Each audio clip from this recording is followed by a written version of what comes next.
Hey there guys, I hope you're all fine. So in this video we are going to learn how to add a link in your Facebook story. So if you want to add a link of a website or a video or any other thing, you can do it with the tricks that I'm going to tell you. So without further ado, let's get started. So simply click on the Facebook app. And now what you need to do is click on the add icon and click on post. Now let me tell you, I'm going to show you a trick by which you can add a link to your story.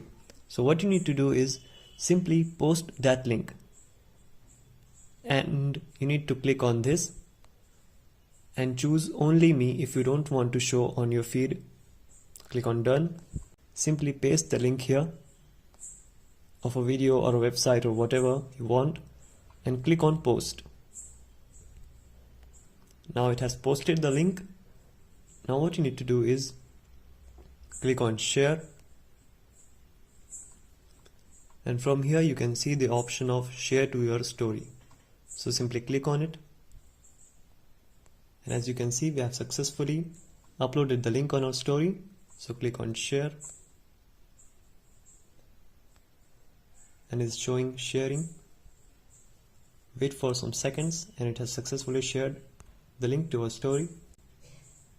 And you click on your story and you can click on this link and it will show view website. Click on it and there you go. We have successfully added a link to our story. So that's it for today guys. Hope you enjoyed the video. See you soon. Have a good day.